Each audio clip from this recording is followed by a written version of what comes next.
Welcome, this is Gauri Gopnath for NE24. The third Dinesh Prasad Gwala Memorial Knockout Cum League Football Tournament is set to begin on June 15th at Pailapur Ground under the management of the Lakhipur District Sports Association. In a press conference held on Friday at the Lakhipur District Sports Association office, his President Rashdeep Gwala, also a former MLA of Lakhipur, announced that 29 teams will participate in this year's tournament. The opening match will be between Jaipur Jalai Hajam Club and Digar Mar Sports Club.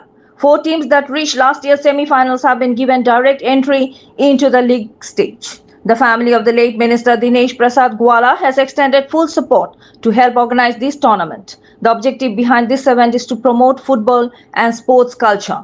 Present at the press meet were President Rashdeep Gwala, General Secretary Debabrata Pal, Indoor Secretary Pranab Acharya, Referee Secretary Babul Mora, Cricket Secretary Debanchan Dasgupta, Premjit Singh, Bijit Bhomik, and other members of the association. For more news and updates, subscribe our channel NE24 YouTube and support us by following our page. আগামী রবিবার 15 তারিখে প্রথম খেলা হবে।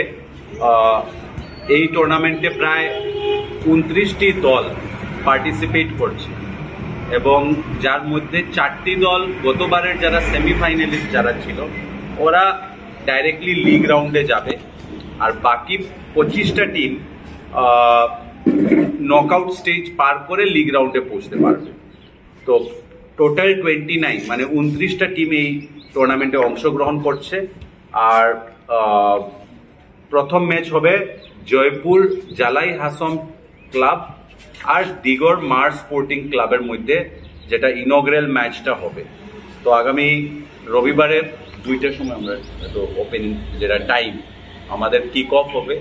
তো এই টুর্নামেন্টের আমি সবাইকে আমার পক্ষ থেকে বিশেষ করে আপনাদের মাধ্যমে আমি প্রত্যেক ক্রীড়া প্রেমীকে আমি জানাতে চাই কি আপনাদের প্রত্যেকেরই সহযোগিতা যেমনি আমরা প্রায় এবং যতটি ক্লাব অংশগ্রহণ করেছে বা ডিএস এর সঙ্গে জড়িত যারা যারা রয়েছে বা ক্রীড়া প্রেমীরাও আছে বা সংগঠকরা আছে সবাইকে আমরা আমন্ত্রণ জানাচ্ছি এবং আপনাদের সাহায্য সহযোগিতা আমরা ডিএস এর পক্ষ থেকে আমরা কামনা করছি।